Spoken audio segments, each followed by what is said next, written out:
안녕하세요. 제임스입니다. 2021년 새해가 밝았습니다. 새해 복 많이 받으시고 원하시는 목표를 이루는 한 해가 되시기를 바랍니다. 저도 올해 주식 매매에 있어서 목표를 세웠는데요. 제 목표에 대한 설명과 관심 종목 1번에 올려놓은 신성델타테크, 박셀바이오 이 두 종목에 대해서 이야기해 보려고 합니다. 우선 제 목표에 대해서 간단하게 한번 말씀드려 보겠습니다. 이 화면은요, 제 개인적인 목표를 담은 그런 화면인데요. 제가 올해 10월부터 대략 3,300만 원 정도의 금액으로 매매를 시작을 했고, 한 달에 5% 정도는 뭐 누구나 달성 가능할 것이다, 이렇게 계획을 잡고서 영상을 올리고 있는데요. 지금 이제 3개월이 됐거든요. 3개월이 지난 현재 시점에서 여기 보시면은 기초자산 3,300만 원에 월 5%가 165만 원 정도 됩니다. 이게 첫 번째 우선 목표고요. 지금 3개월이 지났을 때 이 계좌 금액이 3,800만 원이 되면은 이 목표에 근접하게 매매를 하고 있는 건데요. 지금 현재 금액은 4,180만 원 정도 됐고요. 제가 1년 목표를 연 50%로 잡고 있죠. 이 3,300만 원에 대해서 50% 수익이 나면 이 금액은 4,900만 원이 되거든요. 그 4,900만 원을 12개월이 되는 2021년 9월까지 달성을 하면 1년 50%의 수익을 달성을 하게 되고요. 일단 1차 목표가 2021년 9월까지 4,900만 원대 이 정도 금액을 만드는 것이 일단 첫 번째 목표입니다. 그리고 이 우측에는 두 번째 목표가 있는데요. 이쪽에는 이 3,300만 원에 대해서 한 달에 5%를 벌면 165만 원을 벌면 계좌가 얼마큼 늘어나잖아요. 늘어난 금액에 다시 5% 수익을 내고요. 그렇게 해서 늘어나는 금액에 그 다음 달에는 또 5%만큼 수익을 내고요.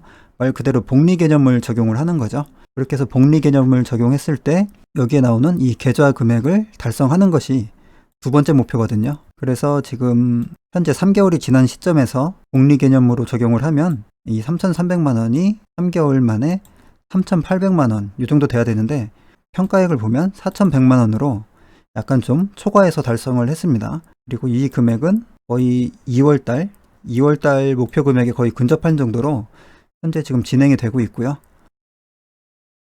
여기 이제 엑셀 그 차트로 만들어 놓은 걸 보면은 제가 계좌가 두 개 있죠. 키움 계좌가 있고 KTB 계좌가 있는데 키움 계좌의 계좌의 변동 금액을 나타내는 그래프고요. 이쪽에는 KTB 계좌의 금액의 변동을 나타내는 그런 그래프고, 그리고 이 밑에를 보면은 월 5%를 내기 위한 누적 수익 곡선이 있고 복리 5%를 벌기 위한 이 검은색 이 누적 수익 곡선이 있습니다. 그리고 이 빨간색 선은 실제로 제가 매매를 하는 그 수익금에 대한 이 선이고요. 그러면 제가 이 월 5% 또는 복리 5% 여기에 있는 회색 선이나 검은색 선에 근접한 수익을 내면 목표를 거의 달성을 하는 건데요. 지금까지는 순조롭게 진행이 되고 12월 말 현재 이 금액을 보면 520만 원 수익이 나면 목표를 달성을 하는 건데, 여기를 보면요 870만 원 수익이 나서 약간 순조롭게 진행이 되고 있는 중입니다. 물론 이게 복리 개념으로 돈을 번다는 게 굉장히 좀 어렵거든요. 처음에는 금액이 아직 크지가 않기 때문에 어느 정도 달성이 좀 수월하게 가능한데, 금액이 점점 커질수록 꾸준하게 원금 대비로 수익을 내기가 좀 쉽지 않은 부분이 있고요. 그리고 시장도 좋을 때가 있고 또 나쁠 때가 있죠. 그럼 시장의 변화도 있기 때문에 복리의 개념으로 돈을 번다는 게 만만한 일은 아닙니다. 하지만 제가 과거에 18년도, 19년도 이럴 때 계속 연 50% 정도 달성을 해봤기 때문에 50% 버는 것을 목표로 잡기에는 약간 좀 약한 것 같아서 이번에는 복리 개념까지 넣어서 한번 목표를 세워봤고요. 만약에 이 과정이 순조롭게 달성이 된다면 21년 올해 말에는 이쪽 6천만 원 또는 6,800만 원 이 정도 금액까지 계좌가 불어날 수도 있고, 1년, 2년 반복이 될수록 계좌의 금액은 상당 부분 커지게 될 거라고 예상이 됩니다. 또는 이 금액만큼 달성이 안 되더라도 어느 정도 이 중간까지는 가 있겠죠. 목표라는 것은 달성할 수도 있고 달성하지 못할 수도 있습니다. 목표의 성공 여부하고 별개로 목표를 세우고 목표를 실현하기 위한 전략과 계획에 대해서 고민을 하고 매매를 보완시키다 보면 나중에는 목표에 도달하지 못하더라도 지금보다 더 나은 매매를 하고 있지 않을까, 그렇게 생각을 합니다. 그리고 제가 유튜브 영상 올린 지 이제 한 달 조금 넘었고 구독자분들도 많지가 않은데요. 몇몇 분들께서 이메일로 유료 리딩방 같은 거 없냐고 이제 문의를 주시는데, 또는 통화하고 싶다고 연락처를 남겨달라고 이렇게 하시는 분들도 계신데요. 제가 회사 생활도 하고 있기 때문에 전화번호 드리는 게 아직 좀 부담스러워서 전화번호를 드리지 못했습니다. 그 부분에 대해서는 죄송합니다. 그리고 저도 직장인이기 때문에 카페나 뭐 유료 리딩방 그런 건 없는데요. 저도 직장인이고 직장인이나 자영업자분들에게 맞는 방법이라고 생각이 되어서 얼마 전부터 유튜브에 영상을 올리고 있는데요. 좀 더 자세한 방법, 그리고 쉬운 방법을 원하는 분들이 좀 계신 것 같습니다. 제 경험으로 제 매매 방법이 1년에 원금 대비 50% 전후로 저는 그렇게 수익이 나왔거든요. 18년도, 19년도 계좌 수익률을 공개한 영상이 어디 있을 겁니다. 물론 과거의 수익률이 미래를 보장하지는 않죠. 그리고 유료 리딩방 같은 게 굉장히 부작용이 많은 것으로 알고 있습니다. 회원들 돈만 받고 수익이나 매매에 전혀 도움이 되지 않거나 오히려 손실만 키우는 그런 곳이 많은 것으로 알고 있습니다. 하지만 누군가의 매매 방향에 진심을 담아서 도움을 드리고 추가로 누군가의 계좌에 수익에도 도움이 될 수 있다면, 그리고 저에게도 도움이 된다면 의미가 있다는 생각도 들거든요. 원하시는 분들이 어느 정도 계신다면 생각을 해보겠습니다. 예전에 수익이 안 나던 지인분 두 분께 매매 방법에 대해서 조언을 드리고 꾸준하게 수익이 나는 계좌로 바꿔드린 경험이 있어서 원하시는 분들이 계시다면 좀 더 진지하게 구체적으로 생각을 한번 해보겠습니다. 제 개인 매매에 집중을 하고 저의 목표를 달성하기 위한 노력을 하는 게 나을지, 또는 제 목표를 이루면서 누군가에게도 도움을 드리는 게 나을지 저도 생각을 해보는 그런 기회가 될 것 같습니다. 그러면 이제 관심 종목 분석으로 바로 들어가도록 하겠습니다. 신성 델타테크고요. 이 종목이 12월 30일 날 상한가를 갔죠. 이 뉴스를 보면요. LG 인도네시아 배터리 협력 10조 원 규모, 테슬라 신모델 출시 기대감, 2차전지 테마 상승 속의 상한가, 이렇게 뉴스가 나왔고요. 이 차트를 우선 보면 9월 달에 1차적으로 급등이 나온 이후에 여기서 박스권을 그렸죠. 그리고 박스권을 돌파하나 했더니 바로 급락이 나왔는데, 그 다음날 주가를 어느 정도 회복을 하고요. 전거래일에 상한가를 갔습니다. 분봉을 볼게요. 여기에서 급등을 하고 상승한 분을 거의 반납을 했어요. 그럼 여기서 종목이 내려왔어야 되는데 다시 올라갔죠. 이 매물을 다시 소화를 했고 그 이후에 수렴 과정을 거쳐서 다시 급등을 했습니다. 여기에서 하락을 하지 않고 횡보를 했죠. 어느 정도 의도가 보이는 차트의 분봉이었고 그 이후에 상한가를 갔습니다. 전고점을 돌파를 또 했고요. 그러면 이 종목이 왜 LG에 호재 뉴스가 떴을 때 반응을 하는가, 이 부분에 대해서 좀 고민을 해봐야겠죠. 여기 뉴스가 있습니다. LG화학 배터리 사업부 분사 소식에 범 LG가 신성 델타테크 상승세라고 나왔죠. 이거는 이제 9월달 상승할 때의 뉴스인데요. 신성 델타테크는 범 LG가에 속하는 전자부품 전문 제조업체로 고 구본무 LG 회장의 당숙으로 알려진 구자천 대표가 공동대표를 맡고 있다. LG의 회장과 당숙 관계죠. 그렇기 때문에 LG화학에 호재가 떴을 때 신성 델타테크가 반응을 하는 거고요. LG와 연관이 깊기 때문에 LG전자에 호재가 떴을 때도 또 상승을 하게 되는 거죠. 신성 델타테크의 대주주가 구본상 외 8인으로 되어 있고요. 여기 나오는 이 구자천 대표가 공동대표를 맡고 있다고 했는데, 여기 보면 구본상 씨가 지금 현재 신성 델타테크의 최대 주주입니다.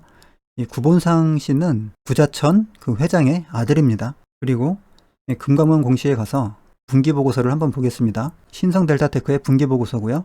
여기에서 사업의 내용으로 들어가 보면 여러 가지 사업을 하고 있는데 주요 고객이 LG전자, LG디스플레이, LG화학, LG전자, LG가 주요 고객이 거의 LG죠. 매출 현황을 보면요. 매출처가 LG전자, LG화학, LG전자, 기타 부분은 거의 비율이 적고요. 르노 삼성자동차도 있지만 아마 비율이 얼마나 될지 모르겠습니다. LG화학이 같이 있기 때문에 거의 대부분의 매출을 LG 쪽에서 지금 발생이 되고 있고, 여기 보면 주요 원재료 현황인데요. 원재료도 LG화학, LG, GS도 LG 계열이죠. 거의 대부분의 원재료도 LG 쪽에서 공급을 받고 있습니다. 그만큼 LG하고 연관이 깊은 회사라는 것을 알 수가 있죠. 여기 거래대금을 보면요. 상한가를 갈 때 2천억이 나왔고 그 다음에 음봉으로 3,200억이 나오면서 이 상한가 갈 때의 물량을 전부 매도가 나왔는데요. 그 다음날 그 더 큰 거래대금으로 이 매물을 상당 부분 소화를 했습니다. 이틀간에 걸쳐서. 그런 이후에 상한가를 갔죠. 이 앞에 있던 매물을 소화했다는 것은 그만큼 주가가 더 가볍게 움직일 수 있다는 거고요. 이런 종목이 눌림이 왔을 때 반등이 좋습니다. 앞으로의 주가를 계속해서 관심 있게 지켜봐야 될 것 같습니다. 이 종목은 박셀바이오고요. 전일에 또 상한가를 갔는데 이날 권리락이 있었습니다. 여기 제목이 있죠. 저세상 주식된 박셀바이오 2달 새 15배 치솟았다. 2달 만에 15배 뛴 급등? 넌 누구냐? 이런 뉴스가 있죠. 여기 상승한 이유를 보면 간암치료제 임상 일상 데이터에서 환자 여러 명 중에 4명이 완전관의 결과를 보였다. 완전관에는 암 치료를 판정하는 기준으로 치료 후 암이 있다는 증거를 확인하지 못한 상태다. 암세포가 전부 사라졌다는 그런 내용인데 그만큼 효과가 좋기 때문에 이게 원래 2만원대였는데 지금 권리락 50%가 적용이 되면서 만원이 됐고요. 여기에서 지금 여기를 보면은 1500% 이만큼 상승을 했습니다.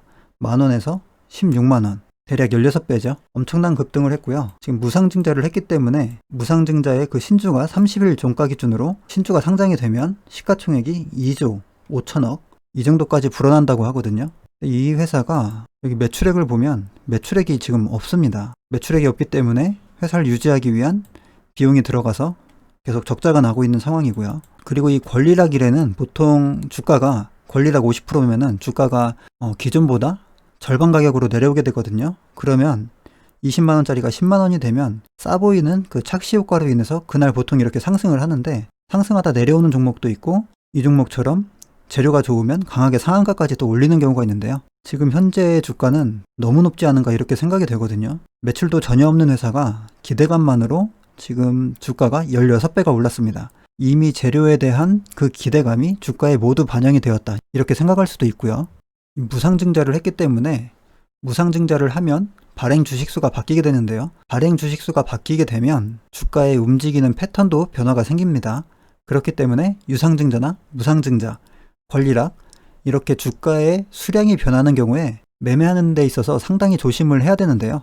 이미 이 주가가 기대감이 모두 반영된 그 이상의 주가를 가고 있다고 저는 생각을 합니다. 그렇다고 이 종목을 아예 매매를 하면 안 되느냐 하면은 그렇진 않고요. 좀 조심해서 매매를 해야 되는데 거래대금이 매일같이 굉장하게 많이 나오고 있습니다. 이런 종목은 시장의 관심은 굉장히 많다고 볼 수 있죠. 그렇기 때문에 이렇게 보고요. 아무리 빨라도 이 구간 이하에서 진입을 하는 게 좋겠죠.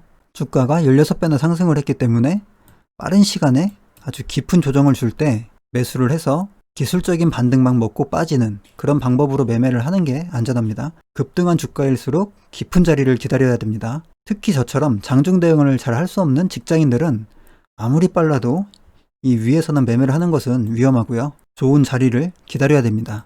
이 종목은 계속 관찰을 하면서 하락하는 속도에 따라서 타점을 정하고 최소한의 반등폭만 먹고 빠지는 그런 방법이 좋을 것 같습니다. 신성델타테크, 박셀바이오 두 종목 모두 관심을 갖고 지켜보도록 하겠습니다.